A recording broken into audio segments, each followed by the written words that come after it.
knew where you were before you even got here. Out of 8 billion people awake right now, you're one of the few who's going to hear this today. Not because the algorithm recommended it. Not because you were bored and clicked on something random. You got here because you were moved. And I needed you to arrive before I could hand you what I've prepared for this meeting. This video was made for only one person. And that person is you. Stay until the end. Because before it's over, you're going to receive the name that heaven uses when it talks about you. Not the name the world uses. Not the name that shows up on your IDs or that people call out on the street. The name that was given before any circumstance, before any mistake, before any outcome. The name that defines what you are, not what you've been through. And when you receive that name, something is going to settle inside you in a way that nothing from the outside has been able to settle until now. Before I go any further, I need to tell you something about the place you've arrived at. You've woken up in the middle of the night without knowing why. It wasn't a nightmare. It wasn't a noise outside. It wasn't thirst. It was that thing that has no name. At 3 a.m, staring at the ceiling in the dark with this weird feeling that you'd lost something you couldn't name. You lay there, trying to figure it out. You ran your hand over your face. You looked around. You stayed awake, eyes open, waiting for sleep to come back. And sleep didn't come back. And then you just stayed there, with the silence of the room and the weight in the middle of your chest that doesn't obey logic. It wasn't exactly sadness. It wasn't exactly anxiety. It was something deeper than those words can reach. An internal pressure that seemed to say there's something bigger than the life you're living. That there's a space that hasn't been filled yet. That there's a calling that hasn't been answered yet. And you didn't know how to respond to it. So you stayed quiet. And when dawn came, you got up, got dressed, and walked out the door. And you smiled. Because you learned how to do that. You learned that there's a distance between what your face shows and what your chest carries. You went places, answered questions, took part in conversations, did everything that was expected. You seek. You dedicate yourself. You do everything right, and yet abundance never comes. And the worst part, you start wondering if you're doing something wrong, if you're being heard up above, if it's meant for you at all. It's not a lack of faith or worthiness. It's a spiritual blockage that ordinary prayer alone cannot break. The Miracle Journal unblocks this in 21 days with a spiritual protocol that works exactly where your prayer doesn't reach. Along with the journal, you'll also receive as a gift the prayer guide and the Psalms manual with the most powerful sacred practices and texts to deepen your transformation. To claim your version of the journal, tap the link in the comments right below this video. With questions, took part in conversations, did everything that was expected, and while you were talking, there was a part of you watching from a distance thinking, if this person only knew, if they could see for 1 second what's going on inside, but they didn't know, and you didn't tell. Because the last time you tried, the words came out too small. They felt insufficient to explain something that's too big, and the feeling of being misunderstood hurt more than the pain itself. So you kept it locked up. And you performed normalcy so well that sometimes even you believed for a few minutes that you were okay. You also watched others move forward. Others reaching places, announcing achievements, posting their lives happening with an ease that seemed to cost them nothing. And you looked at what you had in your hand and asked yourself what you were doing wrong. Not out of envy, that wasn't it. It was a more subtle and more corrosive doubt. The doubt that maybe the train had left and nobody told you. That there was a rule, a key, a shortcut that everyone knew and that you never got. That while you were trying to figure out the game, everyone else already knew the moves. And then there was the day when you picked up your phone, opened a conversation with someone, and started typing what you were really feeling. You deleted it. You started over. You deleted it again. And in the end you typed, "I'm fine." You hit send. And while your hand was on the phone, you noticed it was trembling slightly. Not from desperation, from accumulated weight, from the exhaustion of silently carrying something that was too big for silence. You sent it anyway. The like on this video is your public amen. If any of these scenes hit where they needed to hit, if you recognized something from what I described, drop the like right now. Heaven registers what you confess out in the open. And what you confess out in the open starts working in your favor in a different way than what stays locked up inside. Now I need you to understand what's happening in this video. 3 things are going to be delivered here, and they need to be received in order. The first thing you're going to understand is that the invisibility you felt wasn't abandonment. It wasn't God turning his back. It wasn't being forgotten. It was heaven preserving someone who couldn't be exposed too early. What's being formed inside you is precise, not fragile from weakness. Precise from specificity. And precision requires time that's protected from outside interference.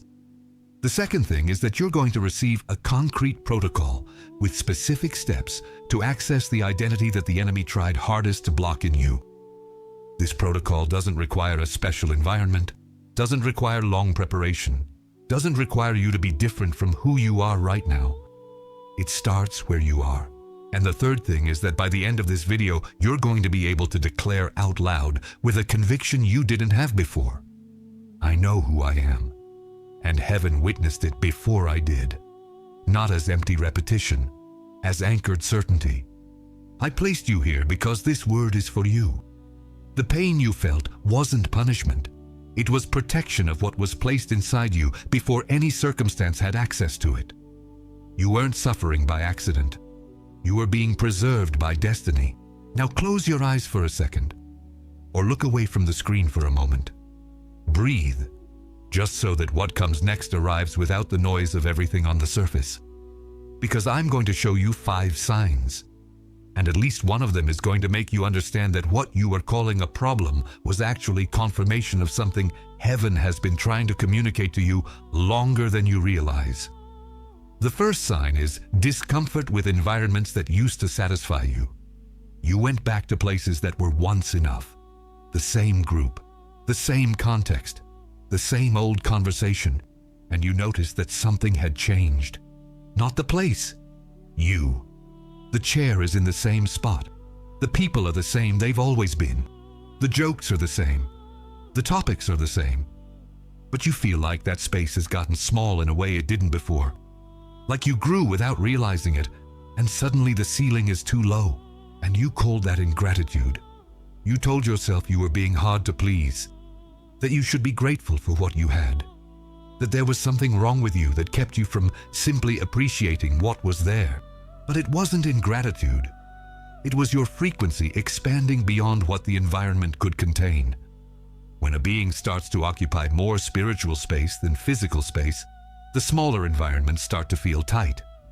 Not because you got arrogant or demanding, because you got bigger, and the bigger you've become still doesn't have a name in the world, but it has a symptom. And the symptom is exactly that discomfort you tried to fix and couldn't. The second sign is the weight in your chest during moments when you should be fine. At parties, at gatherings that should be pleasant, during times of apparent financial or relational stability, an internal pressure that finds no rational justification. You're safe. There's no immediate danger. The bills are paid. The people around you are friendly. But your chest tightens in a way that doesn't obey the logic of the environment. You called that anxiety. Excessive sensitivity. Something that needed to be fixed with more discipline, more faith, more emotional control. You blamed yourself for not being able to simply enjoy what was there. But it wasn't a breakdown. It was the spirit signaling misalignment. There's a distance between the life you're living and the life that was reserved for you.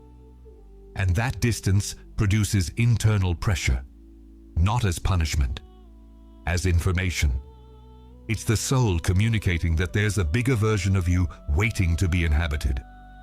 And the waiting between what you are and what you were destined for produces a weight that doesn't disappear with distraction or forced optimism.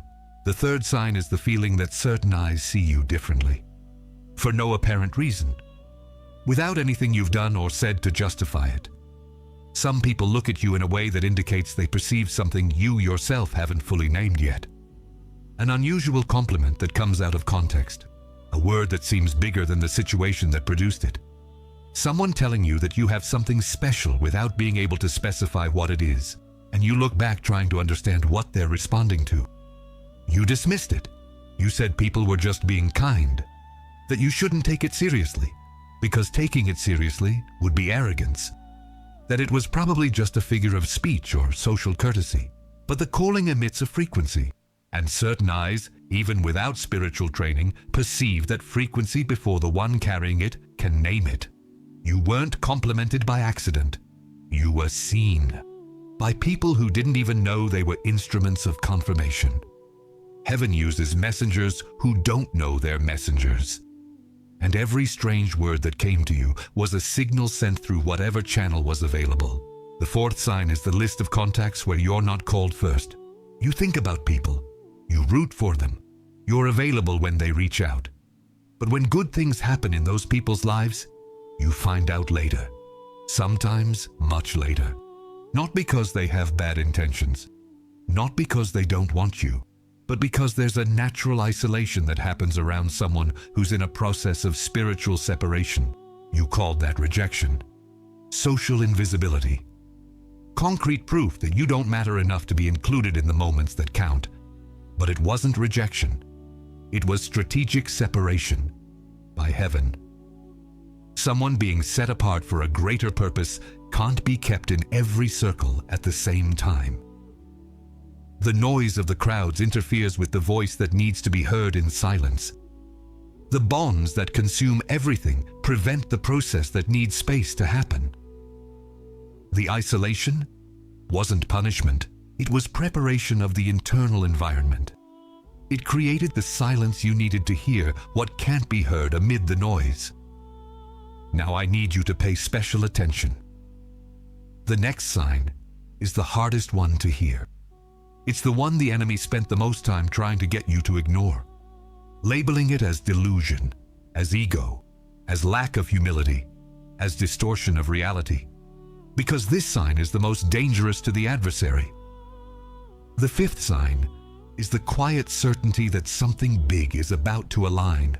No euphoria, no concrete evidence, no one from the outside confirming it. Just an internal stillness that doesn't give way even when everything around you pushes for it to give way. You get up, you live your day, you face what you need to face. You deal with the disappointments that show up. And underneath all of it, there's a flaw. A stability you didn't build and can't rationally explain. A certainty that stays there even when reason argues against it. You called that delusion, arrogance. Self-deception from someone who needs something to hold on to because reality is too hard. You tried to correct that certainty because it seemed reckless to be sure without evidence. The enemy worked a long time to convince you that that stillness isn't real, that it's projection, that it's denial disguised as faith, because it's the most dangerous sign to the adversary. It's the internal proof that heaven has already sealed something the world hasn't seen yet. And what heaven has sealed, no human argument can undo. Only the acceptance of the one carrying it can weaken the effect of the seal. If any of these signs hit where they needed to hit, if at least one of them described something you've lived through, write free in the comments right now. Not because it's a ritual, because it's confirmation that the word arrived where it was sent. Close your eyes for a second. Breathe deeply, slowly. What I'm about to tell you doesn't work if your attention is divided. It needs you fully here. There's a man in the Bible who was found hiding. Literally hiding. In the winepress, under what he had, trying to work in secret so the enemy wouldn't know and wouldn't steal what was being produced. He was a man in survival mode. No horizon of greatness. No self-understanding of destiny. When the angel appeared and called him mighty warrior, Gideon didn't recognize the address. He answered with the smallest identity he had. My family is the weakest. I'm the weakest in my family. You don't have what you're looking for. You've got the wrong address, and heaven didn't correct his argument.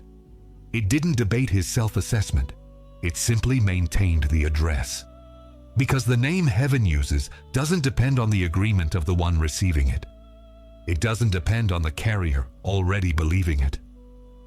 The name is given based on what heaven sees, not on what the circumstances show.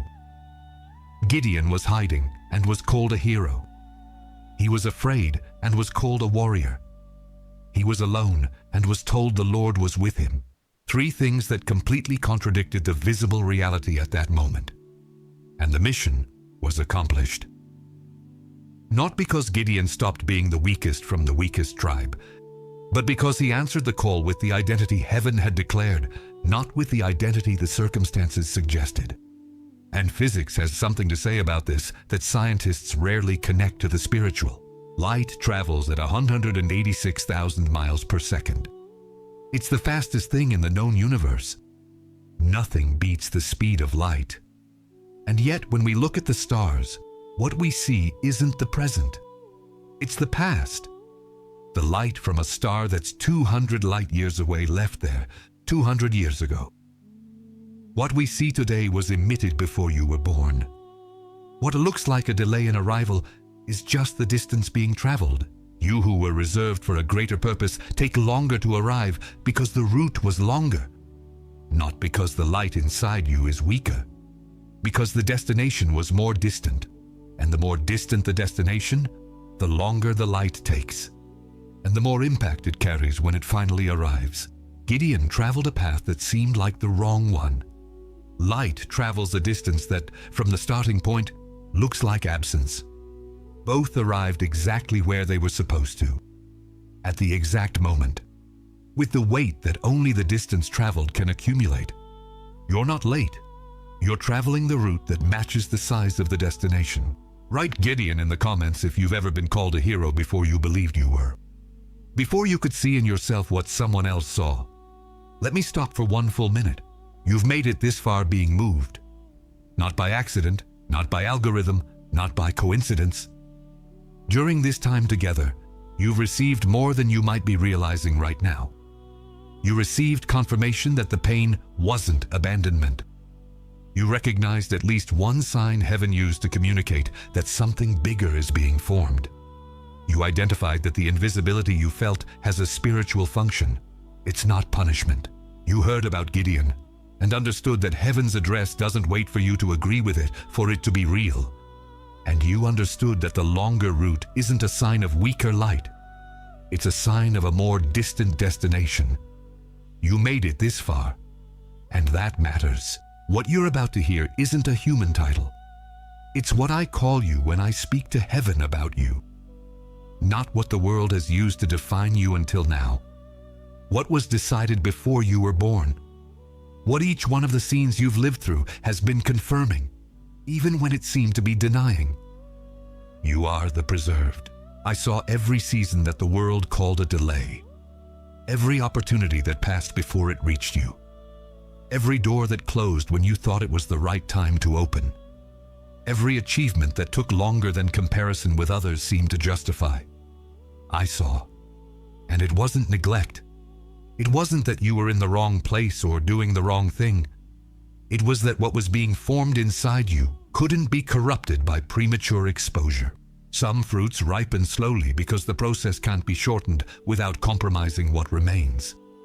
A diamond subjected to insufficient pressure doesn't complete the transformation. The time wasn't wasted. It was exactly the time the formation required. You were preserved, and preserving isn't sticking something in the freezer. Preserving is protecting something of value from something that could destroy it before its time. What this identity authorizes is for you to stop apologizing for the time it took. Stop explaining why you haven't arrived yet. Stop comparing your pace with the pace of someone who was destined for something different. The integrity that the waiting produced in you is exactly what the next chapter is going to need. You didn't arrive late. You arrived with what only the right time can accumulate. You are the addressed. I saw the decision to click on this video. I saw the moment your eyes found the title. I saw what was in your heart when that happened. It wasn't an accident. It wasn't random curiosity on a boring afternoon. I moved. Because this video was made for only one person. And that person has a name. And that name is you. Out of 8 billion people, you're the one who got here today. And the arrival wasn't by your own strength. It was because something bigger than the algorithm had an address to deliver to. You were addressed, before you were born, by the name Heaven uses. And that address doesn't depend on you being ready to receive it, doesn't depend on you feeling like you deserve it, doesn't depend on any condition you haven't met yet.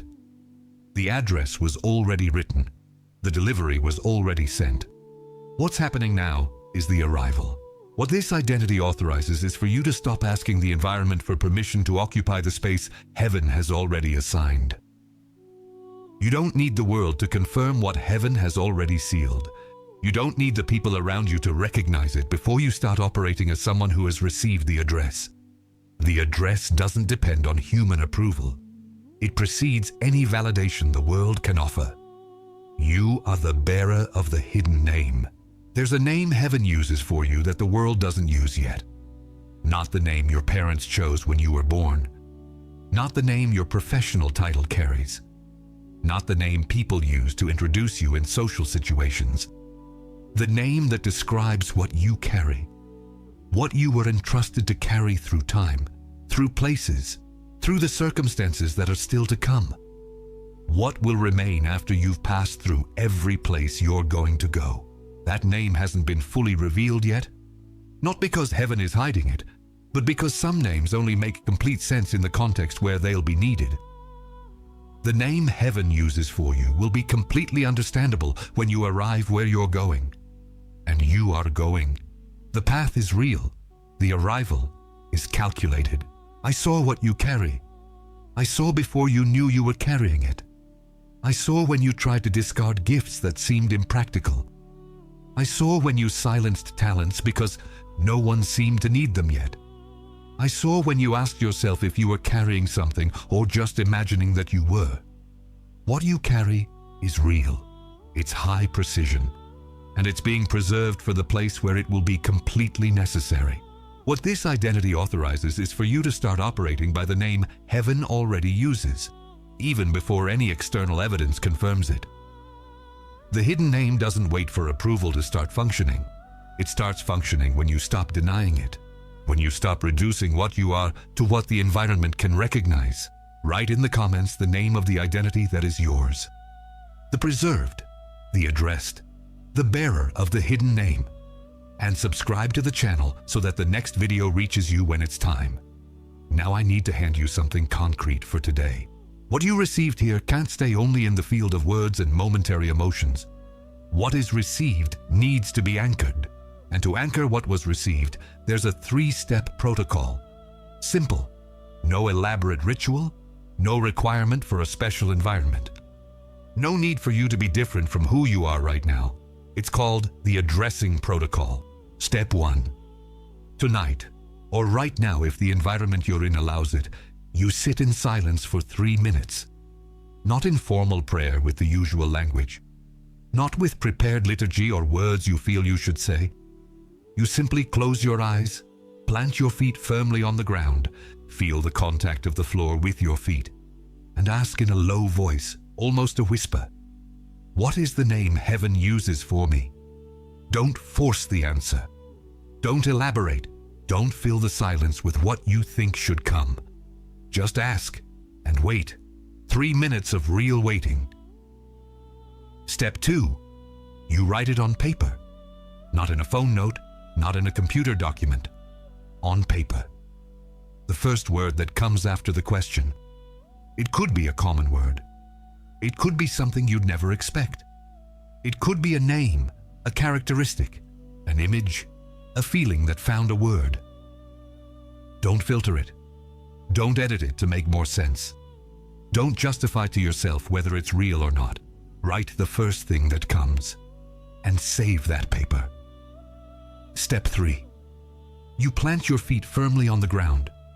Both feet.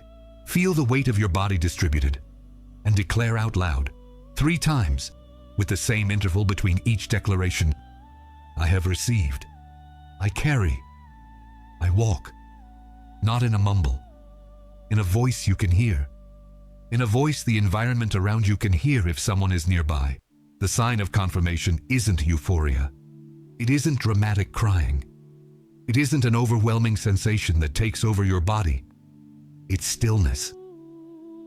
The stillness that settles after the third declaration is the sign that something has been set in place. Not that you're emotional, that something has been set in place. Those two are different. And when the stillness comes, you'll know the difference. If you're receiving this protocol and you're going to do it tonight, write "received" in the comments right now. But before you leave here, I need to warn you about something. Because what was received is going to be contested, not as a possibility, as a certainty. In the next 72 hours, 3 things will be thrown against what you received today. I need you to know their names before they arrive. The first is called generalization. It's going to arrive disguised as humility and healthy critical thinking. An internal voice that says, "This isn't for me specifically." This message is generic. The Creator talks like this to everyone who watches. It's mass-produced content designed to feel personal. You're being naive to believe you were addressed. I was expecting this. What this voice does is exactly what the adversary needs to happen. It dissolves the specific address into the crowd. Because if you're one among millions who received the same thing in the same way, then there's nothing singular to defend, nothing particular to protect, nothing to commit to living differently. Generalization destroys the responsibility that comes with the address. The weapon against it is simple. You didn't get here by accident. And if heaven moved you toward an address, that address is singular by definition. God doesn't make generic messages. He uses channels that look like mass content to reach individuals who need a specific word at a specific moment. What reached you today didn't reach you by accident. The second is called expired deadline. It's going to arrive disguised as responsible realism. A voice that says, "You're too late. Others got there first, built first, received first. The window was open and you didn't use it. The calling has an expiration date, and yours has passed." It's not pessimism, it's maturity to recognize when the moment has passed. What this voice does is use time as a weapon, because time is the only resource that seems genuinely unrecoverable. You can make more money, you can rebuild relationships, but time that's passed doesn't come back. And so the voice uses that real fact to build a lie, that what was lost in time is final, but heaven doesn't operate on human deadlines. Abraham received the promise when human biology already saw no possibility. Joseph spent years in a pit and in prison before fulfillment. The Shulamite woman waited. Ruth waited after losing everything she had. The deadline the adversary declared expired was never the real deadline. What was reserved for you doesn't expire. The calling doesn't have a human expiration date. The delay you lived through didn't cancel anything. It was part of the journey that accumulates the weight necessary for the arrival. The third is called proof first. It's going to arrive disguised as spiritual prudence. A voice that says, when you have concrete evidence, when someone from the outside confirms it, when the result appears in a way that others can see, when you can show that you're not just imagining it, then you start operating from the identity you received. For now, you wait. And this is the most sophisticated of the three, because it looks like responsibility. It looks like you're being serious about what's real and what's passing emotion. It looks like spiritual maturity not to act based on feeling, but what it does is subordinate what heaven has sealed to what the world can confirm. And heaven doesn't work that way. Heaven declares and then the results appear, not the other way around. Abraham left before he knew where he was going. Peter got out of the boat without evidence that solid ground was there. The address doesn't wait for proof. The proof is a consequence of operating in the address. And there's a fourth one. It doesn't come from outside. It comes from inside you, and that's why it's the hardest to recognize. It's the voice that says, "Who am I to be the chosen one?" And this voice sounds exactly like humility. It seems like a virtue. It seems like you're being modest, realistic, without arrogance. After all, humility is good. Wanting to know your own limits is healthy. Not overestimating yourself is wisdom. But it's the biggest block to moving forward. Because it confuses smallness with virtue. Because it uses the language of modesty to cover up the refusal to receive what was given.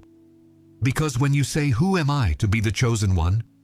what you're really saying is that you prefer the safety of no to being responsible for what yes implies. Gideon said exactly that. My family is the weakest. I am the weakest in my family. And heaven didn't correct his argument. It didn't say he was wrong about his tribe. It simply maintained the address. Because the question, "Who am I?" was never heaven's criteria. Heaven's criteria is what was placed in you before you knew it was there. Write "protected" in the comments right now. The decree has been sealed. Now put your right hand on your chest. Your right hand on your chest. Close your eyes. Feel your feet on the ground, firm, with weight, and stay here with me for these last moments. I need you to bring into the present, consciously, everything you've carried. The weight of having smiled in public while suffering at home. The days when your face showed one thing and your chest carried another. The times you showed up to places and functioned and answered and participated, and inside there was a version of you watching from a distance and saying, "Nobody here knows." That distance, that cost, bring that into the now. The narrative that the train left without you. The corrosive belief that there was a rule you never got. That while you were trying to understand what you were doing, the right moment had already gone to someone else. That silent doubt that showed up strongest in moments of comparison. Bring that into the now. The "I'm fine" sent with a trembling hand. The conversations ended before they began. The words swallowed because being misunderstood would hurt more than silence. The times when performing normalcy cost more energy than the pain itself. Bring that into the now. Let it go. Out loud or in thought, let it go. These weights don't travel to where you're going. I saw the nights at 3 a.m. I saw you with your eyes open in the dark, hand on your chest, trying to understand what you were feeling without finding a name. I saw the ceiling you stared at while the world slept. I was there, and it wasn't abandonment happening in those hours. It was vigil. While the world slept, I was forming in you what cannot be built with noise around it, what cannot be done in a hurry, what needs silence and time to gain the precision that destiny will require. The early morning wasn't punishment. It was a formation chamber. Every sleepless night was a night worked on what you couldn't yet see being built. I saw the "I'm fine" sent with a trembling hand. I saw the effort to maintain composure when the internal weight was at its limit. I saw you choose to keep it inside because explaining seemed risky. Because being misunderstood would hurt more than carrying it alone. And I saw the weight that silence carried. It wasn't weakness. It was protection of what was being formed. The silence you maintained created the chamber where what is inside you could be worked on without external interference. I saw every smile that cost you. Every performance of normalcy. Every time you functioned on the outside while something completely different was happening on the inside. I saw, and I reinterpret now, one by one. Every night without a witness was vigil, not abandonment. Every forced smile was protection, not hypocrisy. Every "I'm fine" that wasn't was preservation, not weakness. Every moment of isolation was strategic separation, not rejection. Every doubt about whether the train had passed was the necessary pressure for you to arrive here with real weight, not superficial lightness. You were found, not because you deserved to be found today more than yesterday, but because today was the appointed day for this confirmation to reach you. And you arrived, and that means the delivery can be made. I now cover everything you carry, mind covered. Every thought that will arise in the next hours to deconstruct what was received today. Every argument that will seem reasonable. Every voice that will say it was coincidence, it was emotion, it was mass content. Every such thought is being confronted by an order that precedes any argument. Relationships covered. The connections that need to be nurtured for where you're going. The connections that will still be necessary and that you don't yet know. The encounters that are being calculated. They are being aligned in the plan you don't yet see complete. But that is being executed. Timing covered. The right moment hasn't passed. It's not late. It's being calculated with a precision that surpasses any clock or human calendar. You're not in the wrong place at the wrong time. You're being positioned for the right place at the time heaven has already determined. Identity covered, the preserved, the addressed, the bearer of the hidden name. These are not titles you can lose through behavior, through mistakes, through falling. They are what you are. What you are doesn't change because you had a bad day.